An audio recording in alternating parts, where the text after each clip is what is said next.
বুড়ি ছিল গোপালের পাশের গ্রামে। তাদের অবস্থা মোটামুটি ছিল। বুড়ো বুড়ির হাতে বেশ কিছু পয়সাও ছিল। বুড়োর দুই ছেলে, বড় ছেলেটি ভালো, ছোট ছেলেটি কুসঙ্গে পড়ে খারাপ হয়ে যায়।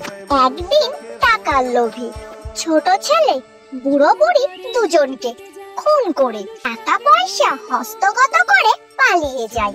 বড় ভাই মহারাজ কৃষ্ণচন্দ্রের দরবারে অভিযোগ জানায়। কয়েকদিন পর রাজার লোকেরা ছোট ভাইকে ধরে নিয়ে আসে রাজ দরবারে। রাজা তাকে শাস্তি দেওয়ার জন্য হুকুম দিতে যাচ্ছেন।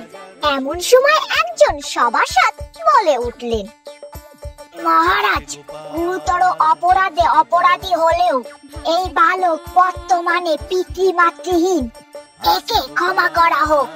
মহারাজ সমস্যায় পড়লেন। যথারীতি তিনি গোপালেরই দ্বারস্থ হলেন। ওহে গোপাল, ছেলেটিকে কি করা যায় বলো তো? গোপাল বলল, যে ছেলে টাকা পয়সার জন্য বাবা মাকে খুন করতে পারে, সে তো পিতা মাতার মর্যাদা বা ঋণ ভুলেই বসে আছে। তাহলে সে কি কখনো পিতৃমাতৃহীন অনাথ হতে পারে? অতএব ওর যোগ্য শাস্তি পাওয়া উচিত। মহারাজ কৃষ্ণচন্দ্র গোপালের কথার গুরুত্ব উপলব্ধি করতে পেরে মহারাজ কৃষ্ণচন্দ্র ছোট ছেলেকে তার উপযুক্ত শাস্তি প্রদান করলেন।